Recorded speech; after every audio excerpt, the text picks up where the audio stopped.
Saludos a todos, estimados participantes.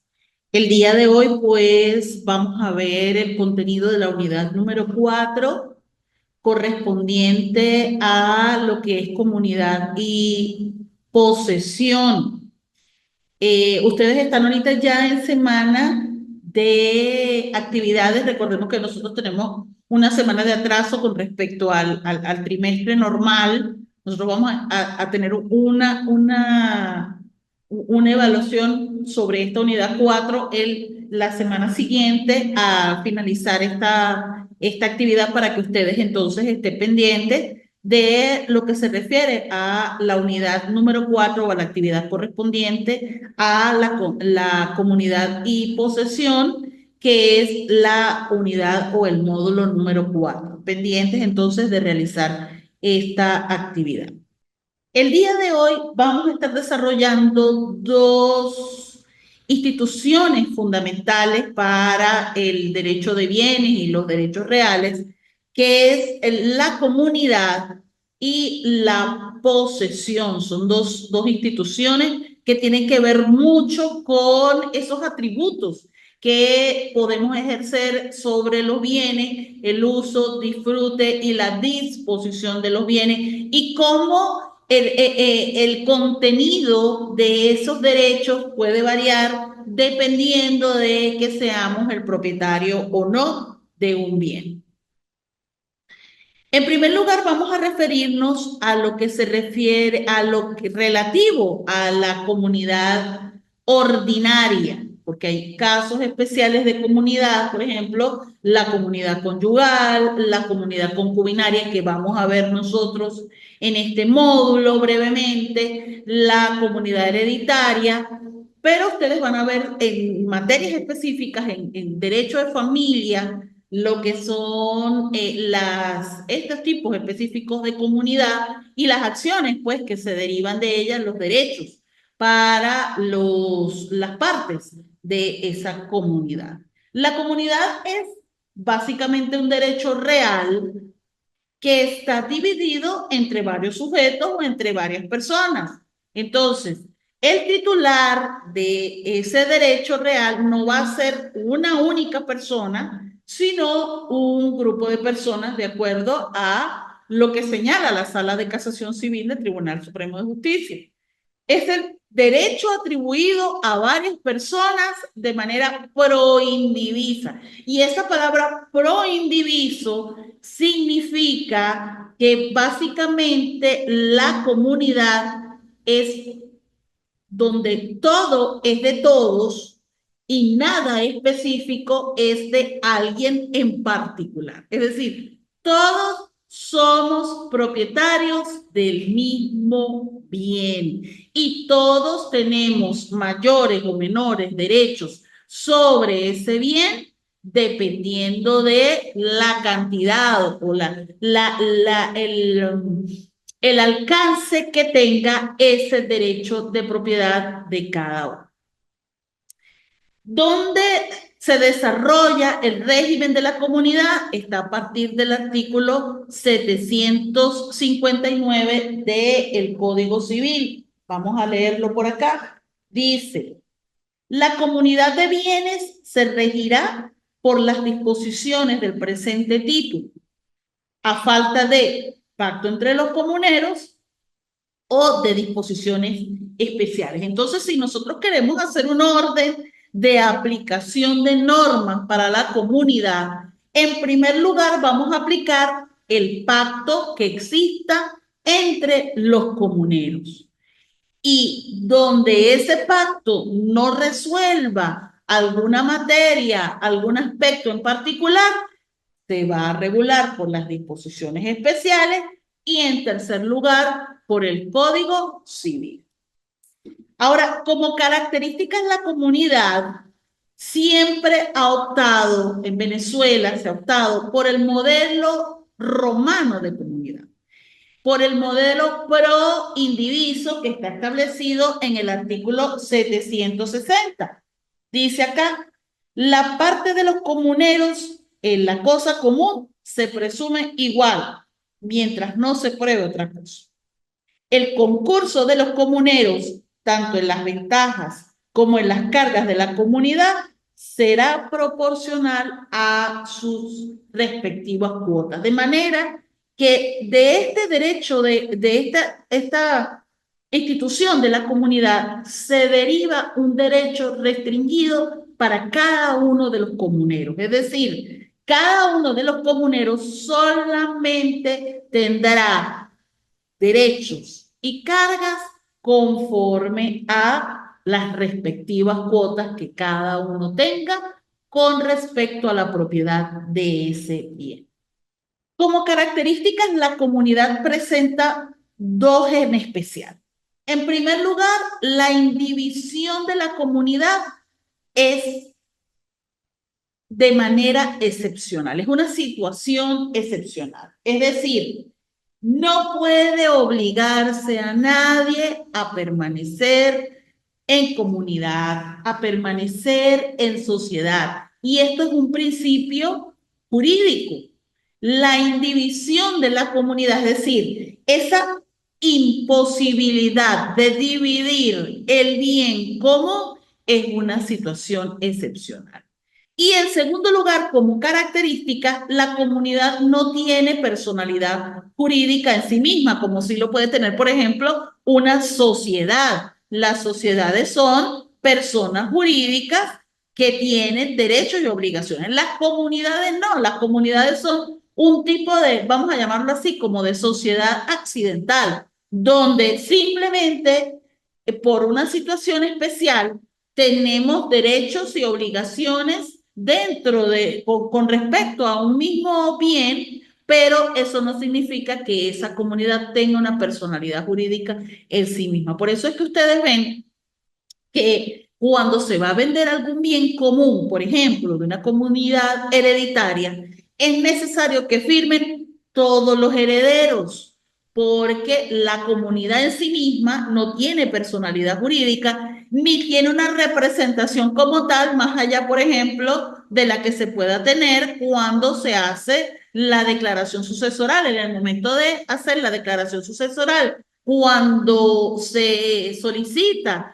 el RIF sucesoral, uno de los herederos va a quedar como representante de la comunidad hereditaria ante el señal. Y ese es heredero el que va a hacer todas las diligencias con respecto a solicitar la solvencia de sucesiones con respecto a esa comunidad hereditaria. Pero simplemente igual es una representación ad hoc, es una representación accidental que no tiene nada que ver con una representación de una persona jurídica, porque las sucesiones o las comunidades no tienen personalidad jurídica en sí mismas, sino que siempre actúan a través de los comuneros. Sobre esto entonces, vamos a ver cuál es el origen que tiene esa comunidad, los orígenes que puede tener la comunidad. Una comunidad se puede originar voluntariamente a través de un acto jurídico, como por ejemplo el matrimonio. El matrimonio es un acto jurídico voluntario y a partir de la fecha del matrimonio se crea una comunidad que es la comunidad conyugal. Igualmente, a partir de la fecha del inicio del concubinato se crea o se comienza la comunidad concubinaria. O también puede ser por un acto jurídico involuntario, como es en el caso de la herencia, es decir, el fallecimiento, por supuesto, que es un acto, un hecho involuntario, de tal manera que de manera involuntaria todos los herederos del causante van a quedar en comunidad con respecto a sus bienes, a sus derechos, pero también con respecto a las cargas que devienen de esa herencia. Igualmente puede tener un origen ordinario, es decir, donde las partes pues de manera voluntaria establecen o crean o inician esa comunidad, o puede tener un origen forzoso, como es el caso de las cosas comunes cuando hay un condominio. cuando hay un condominio, la ley de propiedad horizontal establece que todos los propietarios tienen cargas y derechos sobre las cosas comunes. Por eso las cosas comunes, las cosas que son de todos los propietarios del edificio, por ejemplo, en el caso de la comunidad horizontal o en el caso de las urbanizaciones por la ley de venta de parcelas. Entonces se crea un condominio, por eso se llama condominio, porque todos tenemos forzosamente una comunidad en cuanto a cargas y en cuanto a derechos sobre esas cosas comunes, los pasillos, los ascensores, las áreas comunes en general y toda aquella área que no pertenezca individualmente a alguno de los propietarios. En cuanto a la duración de la comunidad, el artículo 768 del Código Civil nos establece la regla general. Dice el artículo 768, a nadie puede obligarse a permanecer en comunidad y siempre puede cualquiera de los partícipes demandar la partición. Entonces podemos demandar la partición de la comunidad hereditaria, podemos demandar la partición de la comunidad conyugal, podemos demandar la partición de la comunidad concubinaria. Sin embargo, es válido el pacto de que se deba permanecer en comunidad por un tiempo determinado, no mayor de 5 años.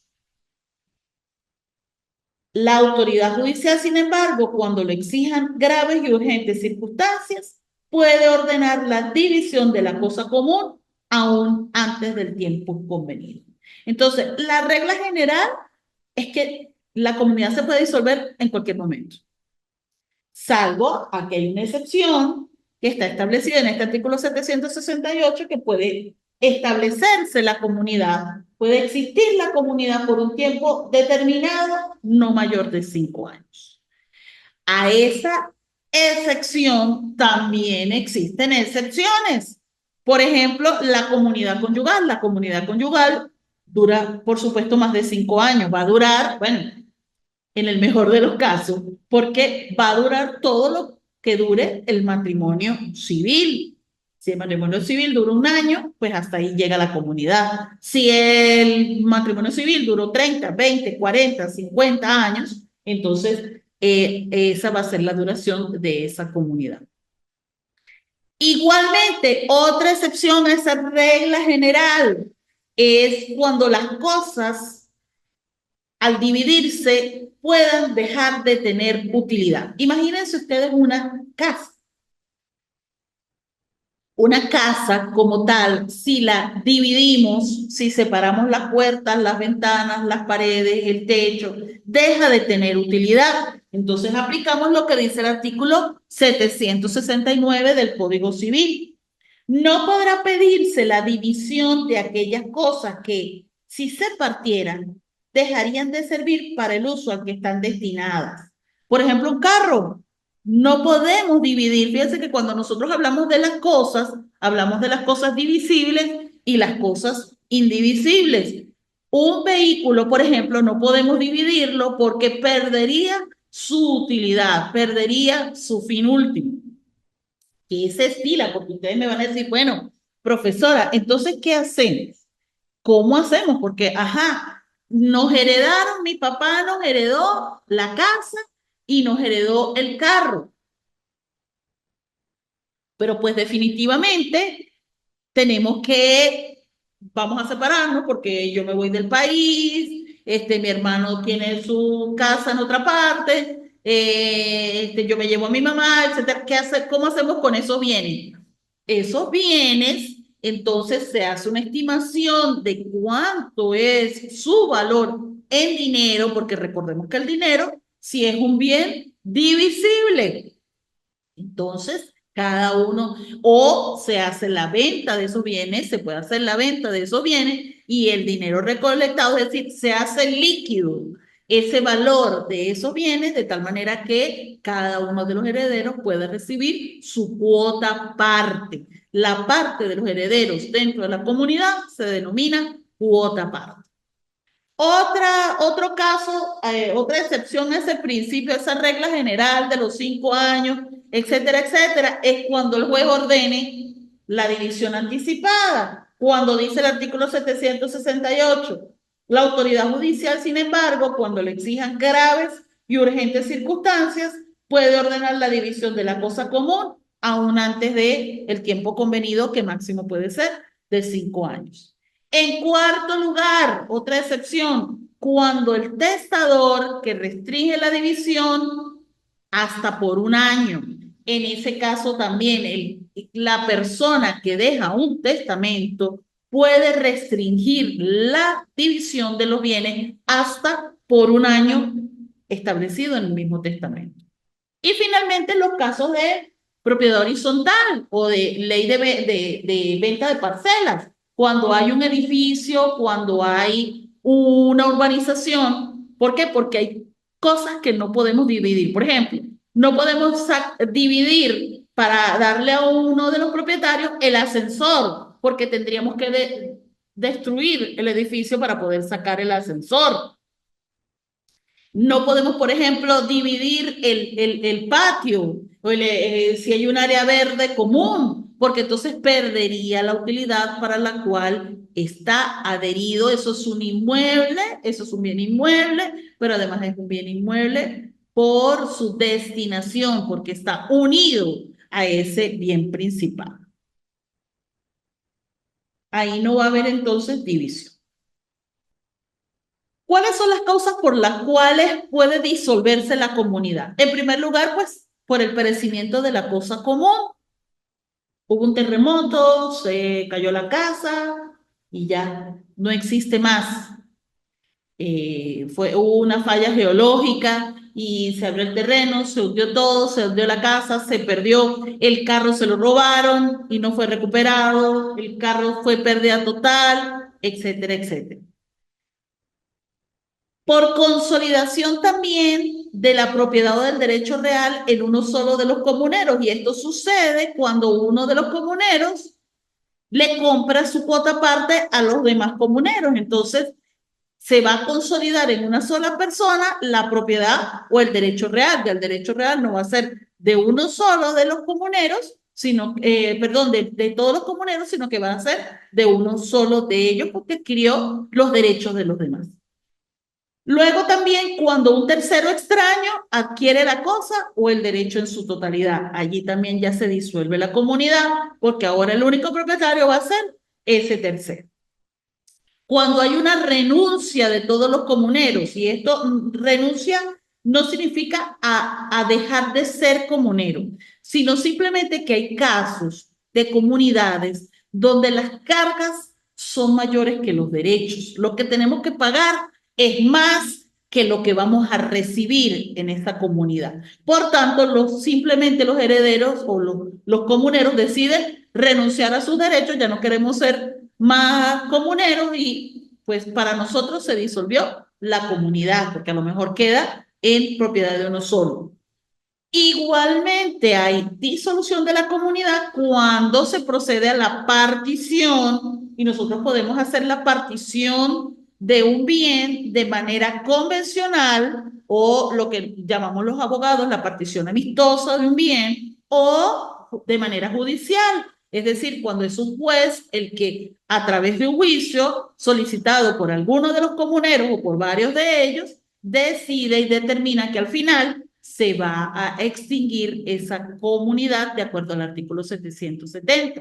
Esta acción para solicitar la partición judicial es una acción de tipo imprescriptible, porque como no se puede obligar a nadie a permanecer en comunidad, entonces no puede prescribir el lapso para ejercer la acción de partición de esa comunidad.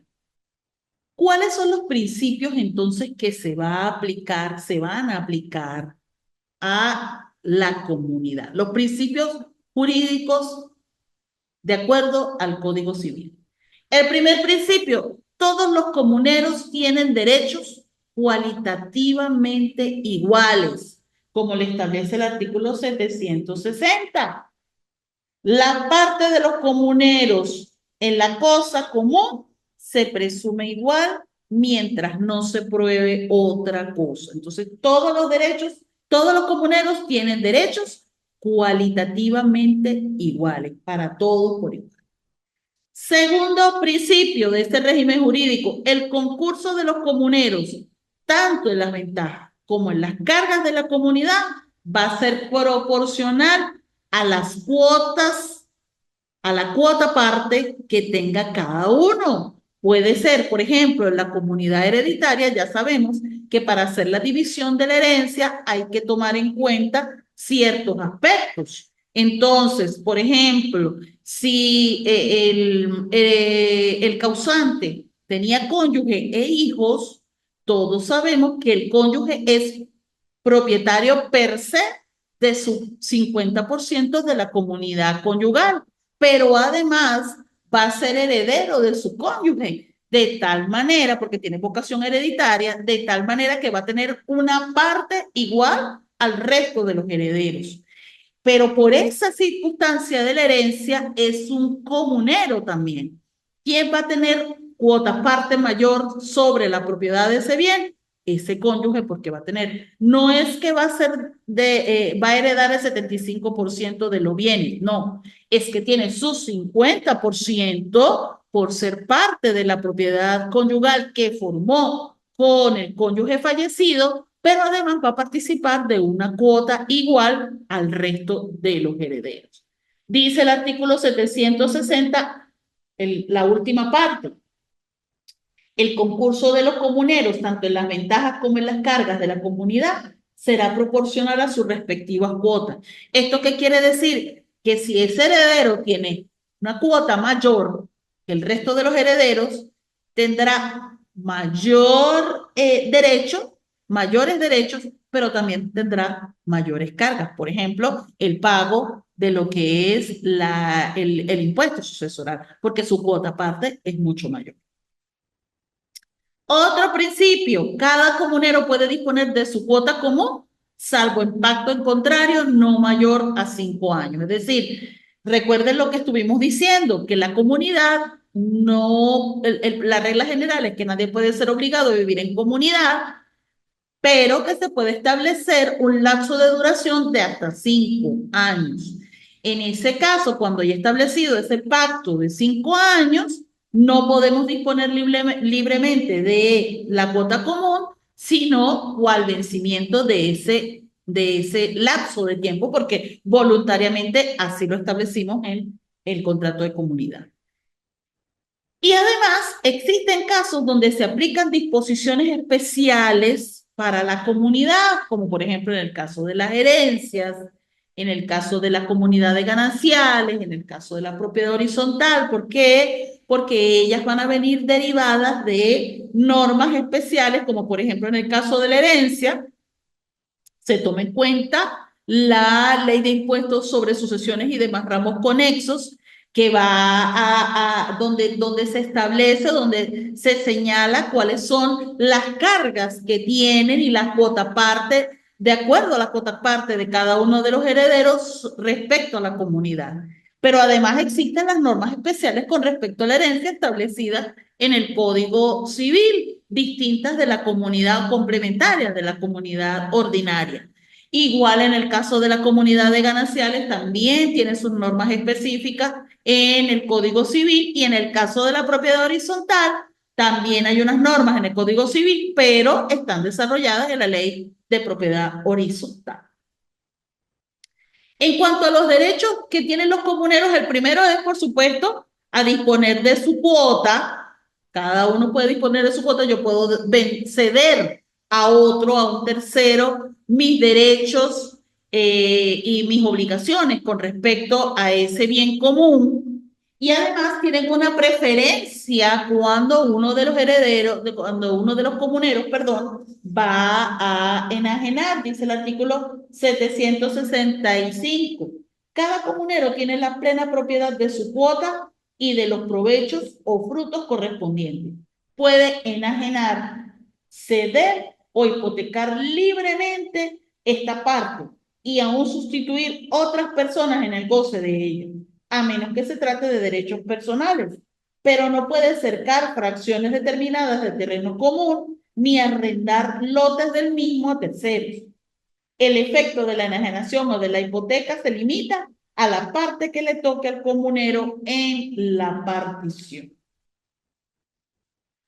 Igualmente tiene derecho a servirse de las cosas comunes, pero tiene derecho a servirse de las cosas comunes dentro de los límites de la norma de comunidad, dice el artículo 761. Cada comunero puede servirse de las cosas comunes con tal que no las emplee de modo contrario al destino fijado por el uso y de que no se sirva de ellas contra el interés de la comunidad o de modo que impida a los demás comuneros servirse de ellas según sus derechos. Igualmente, dentro de los derechos de los comuneros está el acudir al juez en caso de que los acuerdos de la mayoría ocasionen perjuicios a la cosa común. En el caso de la comunidad, las decisiones se toman por mayoría, es decir, la mitad más uno de las cuotas. Fíjense lo que yo les estoy explicando, no es de la cantidad de comuneros. Bueno, si cada uno de los comuneros tiene una cuota igual, no hay problema, será por cantidad de comuneros, pero es las decisiones o los acuerdos se toman por mayoría de la participación. Puede ser que uno de los comuneros tenga mayor cuota de participación que el resto, que no sea igualitario. Pero cuando uno de los comuneros determina, intuye determina que ese acuerdo puede perjudicar a la cosa común, tiene derecho de acudir al juez para evitarlo, como dice el artículo 764, última parte. Si no se forma la mayoría o si el resultado de estos acuerdos fuese gravemente perjudicial a la cosa común y la autoridad judicial puede tomar las medidas oportunas y aún nombrar, en caso necesario, un administrador. Igualmente tiene derecho a pedir la partición o ejercer el retracto legal de lo vendido sin su consentimiento, porque además si se vende la totalidad de la cosa común sin su consentimiento, puede ejercer el retracto legal de la cosa común. Igualmente, la administración de esa cosa común es ejercida por la mayoría, como lo dice el artículo 64, la primera parte, para la administración y mejor disfrute de la cosa común, pero nunca para impedir la partición, serán obligatorios los acuerdos de la mayoría de los comuneros, aún para la minoría de parecer contrario. Igualmente, la innovación de la cosa requiere unanimidad. Si vamos a hacer una mejora en la cosa común, es necesaria la unanimidad, como dice el artículo 763. Ninguno de los comuneros podrá hacer innovaciones en la cosa común, aunque reporte para todos ventaja, si los demás no consienten en ello, salvo lo dispuesto en el artículo siguiente. Igualmente, los comuneros son personalmente responsables cuando ejecutan actos con terceros, salvo que se trate de un administrador o de representación. Por ejemplo, los acreedores del comunero, dice el artículo 766. Los acreedores de un comunero pueden oponerse a que se proceda a la división sin su intervención y pueden intervenir a su costa, pero no pueden impugnar una división consumada, excepto en caso de fraude o de que dicha división se haya efectuado a pesar del formal oposición y salvo siempre a ellos el ejercicio de los derechos de su deudor. Igualmente, los comuneros pueden ejercer todas las acciones posesorias o acciones interdictales, pueden ejercer en la acción los interdictos de desposesión, pueden ejercer interdictos para las perturbaciones a la posesión del bien cuando estas perturbaciones o este despojo es ejercido por cualquiera de los comuneros si esto ha ocurrido o se ha materializado. Entonces nosotros tenemos por acá un caso especial de comunidad, que es la comunidad concubinaria. Forma, según el artículo, tiene su fundamento en el artículo 767.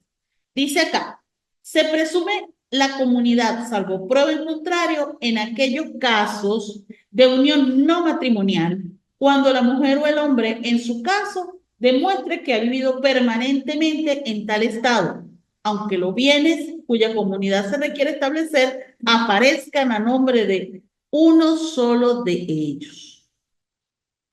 Tal presunción solo surte efectos legales entre ellos dos y entre sus respectivos herederos, y también entre uno de ellos y los herederos del otro. Lo dispuesto en este artículo no se aplica si uno de ellos está casado. Bueno, esta última parte está desaplicada porque recordemos que hay una sentencia del TSJ donde equipara la comunidad concubinaria, las uniones estables de hecho y aún las uniones, no sé llamarlas accidentales de hecho, simples uniones maritales, aunque una de las partes esté casada, las uniones extramatrimoniales, y les da derechos legales a los concubinos de esas personas, pero siempre deben llenar los requisitos, que sea una unión no matrimonial, es decir, que entre esas partes no haya matrimonio, que sea permanente, que haya una sentencia mero declarativa del tribunal competente o del registro civil que reconozca la existencia de esa unión y de esa comunidad concubinaria y se va a aplicar de acuerdo con la sentencia del TCJ del año 2005 y del artículo 77 de la Constitución de la República Bolivariana de Venezuela, se va a aplicar por analogía todas las normas que sean aplicables a la comunidad conyugal en cuanto a vocación hereditaria, etcétera, etcétera.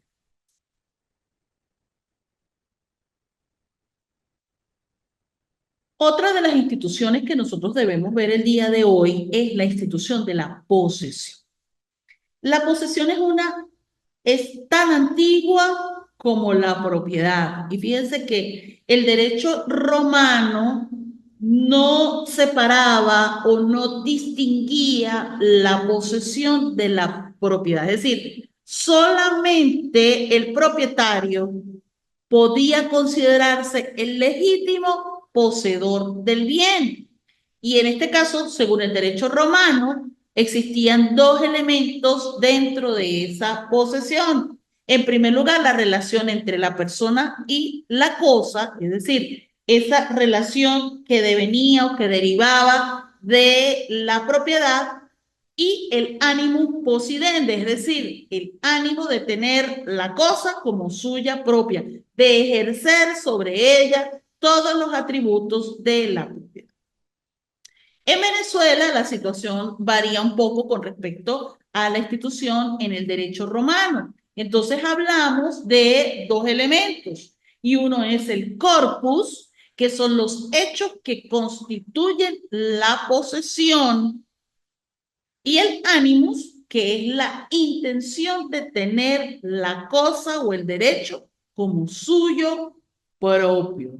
Entonces, los hechos que constituyen la posesión es precisamente tener la detentación del bien, detentar el bien. Yo soy poseedor de ese bien porque yo detento el bien, yo lo tengo bajo mi posesión. Y el ánimo es que ejerzo esa posesión o de ese bien o ese derecho como propio.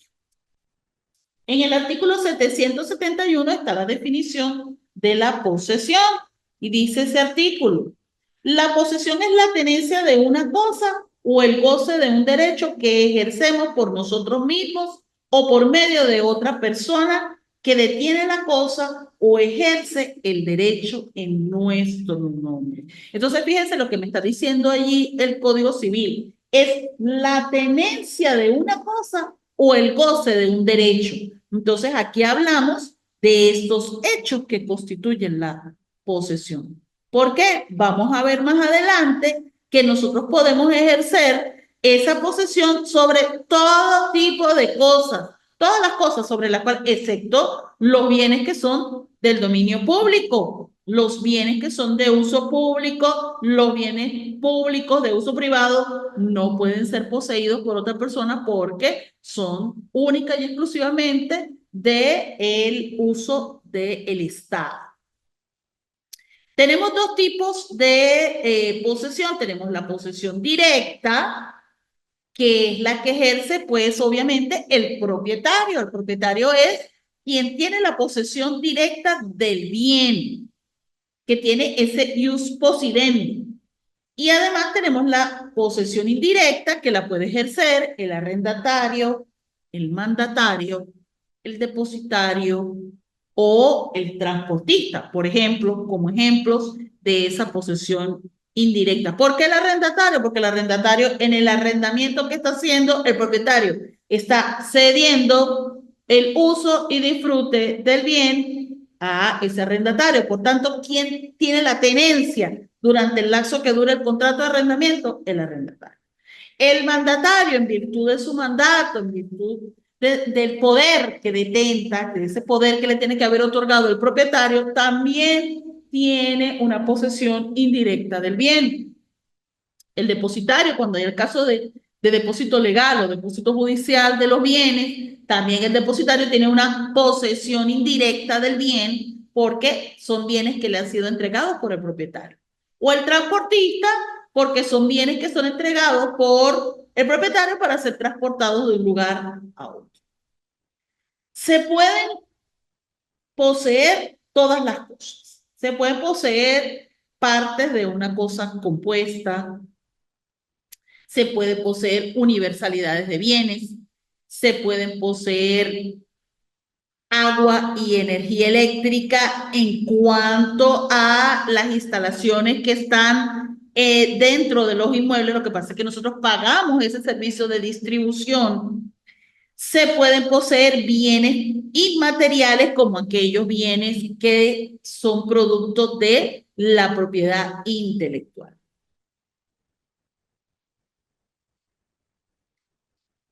Ahora, el contenido de ese derecho, recuerden que nosotros por allá en el primer encuentro estuvimos hablando del objeto de los derechos reales y del contenido de los derechos reales. Que el objeto de los derechos reales es aquel objeto sobre el cual se ejerce el derecho real.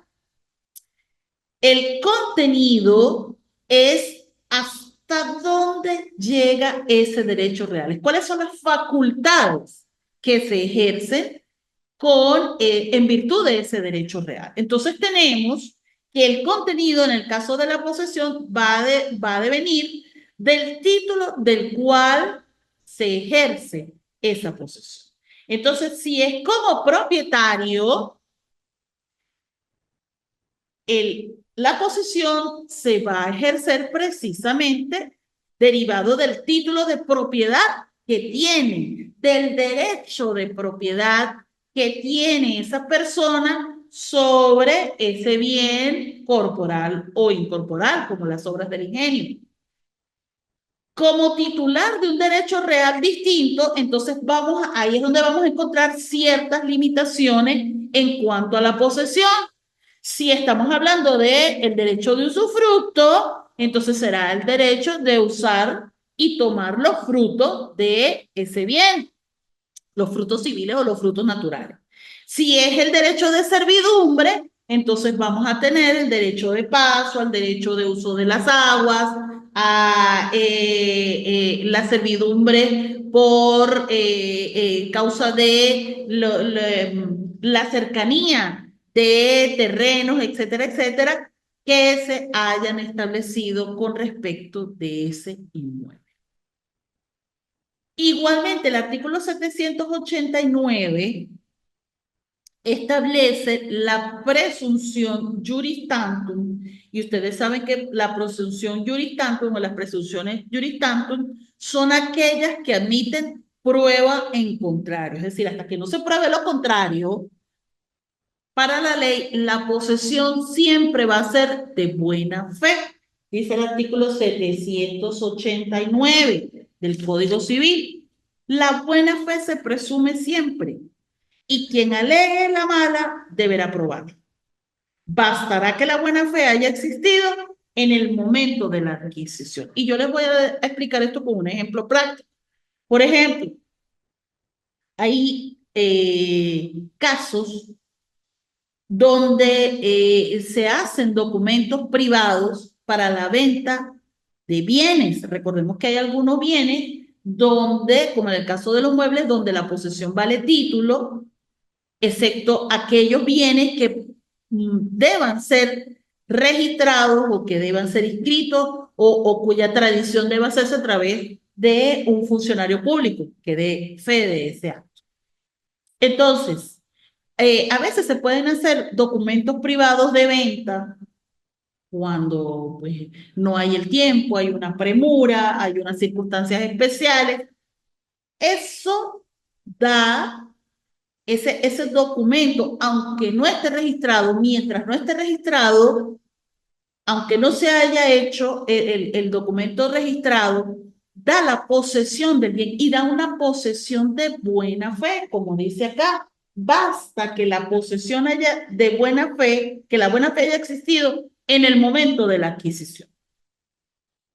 Porque o a lo mejor yo adquirí, pero yo no sabía que ese bien era de otra persona y entro a poseer el bien, lo estoy haciendo de buena fe porque no estoy conociendo que existe otra persona. La persona propietaria deberá alegar que de mi parte hubo mala fe en esa adquisición, porque la buena fe se presume, la mala fe hay que demostrar. ¿Cuáles son los efectos de esa posesión de buena fe? Bueno, primero, que se pueden ejercer todos los interdictos posesorios. El interdicto de despojo, los interdictos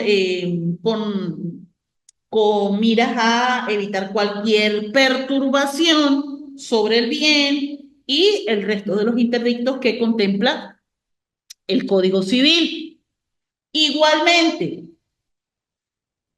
según dice el artículo 794, en el caso de los muebles, la posesión vale título, de tal manera que al poseer un bien mueble, si yo tengo este Código Civil y lo dejo acá y lo olvido, y alguien, una persona, tiene el bien, lo tiene, se lo encuentra, se lo queda, la posesión vale título, a menos que yo demuestre que ese bien fue adquirido en caso de pérdida o de una sustracción ilegal. Pero vale la acotación de que en el caso de los muebles, la posesión vale título.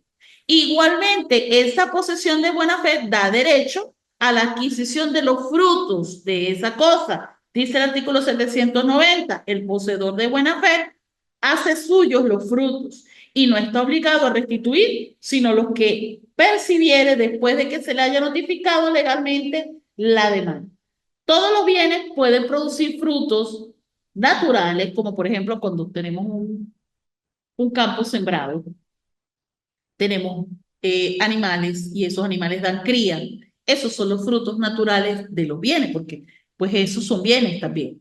Pero también existen los frutos civiles, que son, por ejemplo, los cánones de arrendamiento, los dividendos que dé un dinero en el banco, los intereses que se puedan cobrar por sumas prestadas, etcétera, etcétera, o por algún tipo de préstamo. Esos son los frutos civiles. Entonces, el poseedor de buena fe tiene el derecho a hacer suyo todos los frutos que genere ese bien. Y tiene derecho a indemnización por las mejoras realizadas en el momento de la evicción. La evicción es cuando se desposee a esa persona de ese bien. Dice el artículo 791. El poseedor, aunque sea de buena fe, no puede pretender indemnización alguna por mejoras si éstas no existen al tiempo de la evicción. Entonces, ergo, todas las mejoras que haya realizado antes de la evicción tiene derecho a que sea indemnizado.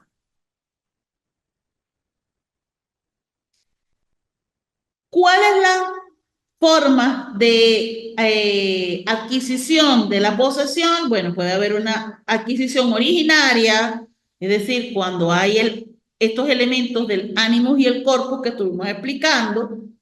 Puede haber una adquisición de manera derivativa cuando hay tradición o entrega de la cosa por parte de otro poseedor, y hay adquisición, se puede adquirir la posesión por un acto mortis causa, como le establece el artículo 781. Dice acá, la posesión continúa de derecho en la persona del sucesor a título universal.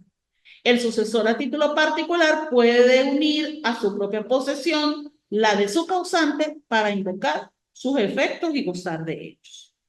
Igualmente, dentro de los tipos de posesión tenemos la posesión legítima, que está establecida en el artículo 772.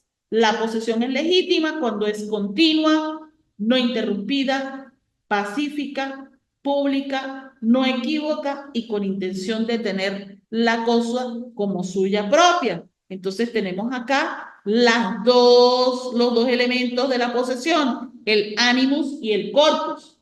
¿Y eso qué significa? Continua, es que se debe ser poseedor en todo momento, no un mes sí, un mes no, unos días sí, otros días no, se debe ser poseedor en todo momento. No interrumpida, es decir, porque el propietario haya ejercido algún interdicto con respecto a ella. Pacífica, es decir, yo no puedo decir que hay una posesión pacífica cuando yo rompí una pared para meterme en una casa y decir yo soy poseedora pacífica. Sí, pero usted cómo tiene la posesión. No, porque yo rompí una puerta, rompí la reja, rompí la cerradura y me metí en la casa. Ahí no hay posesión pacífica. Pública porque pues conocido por todos, por toda la comunidad, por todos los que están alrededor. No equivoca y con intención de tener la cosa como suya propia. Es decir, no quiere decir, no es que yo creía que estaba ejerciendo un derecho real cuando realmente estaba ejerciendo otro, sino que yo tenía la intención de poseer porque la cosa la tengo como mía. Igualmente puede haber una posesión precaria que está establecida en el artículo 773 y dice acá, se presume siempre que una persona posee por sí misma y a título de propiedad, como si fuera el propietario. Cuando no se prueba que ha empezado a poseer en nombre de otro. Entonces, cuando el poseedor lo hace en nombre de otro, ahí hablamos de posesión precaria. Igualmente puede haber posesión de buena o mala fe, como lo establece el artículo 788. Es poseedor de buena fe quien posee como propietario en fuerza de justo título, ese documento privado de venta que hicimos, por ejemplo.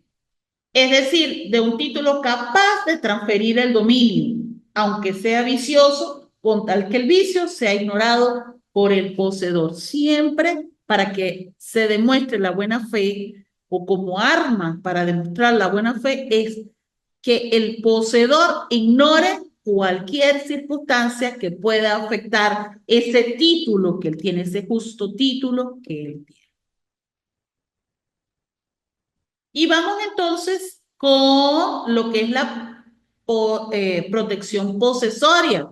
¿Cuáles son los recursos que nos da la ley, que nos da la norma para proteger la posesión? Y estamos hablando aquí de posesión legítima, estamos hablando aquí de posesión de buena fe. El poseedor de mala fe, el poseedor ilegítimo no tiene derecho, no tiene facultad, no tiene cualidad para ejercer, porque inmediatamente el demandado o la persona que está ejerciendo la perturbación va a ser declarada como verdadero propietario. Entonces tenemos el interdicto de amparo que está previsto en el artículo 782. Dice por acá el Código Civil, quien encontrándose por más de un año en la posesión legítima de un inmueble, de un derecho real o de una universalidad de muebles, es perturbado en ella, puede dentro del año a contar desde la perturbación pedir que se le mantenga en dicha posesión. El poseedor precario puede intentar esta acción en nombre y en interés del que posee, a quien le es facultativo intervenir en el juicio. En caso de una posesión por menor tiempo, el poseedor no tiene esta acción, sino contra el no poseedor o contra quien lo fuera por un tiempo más breve. Entonces, ¿qué es lo que se protege con este interdicto de amparo?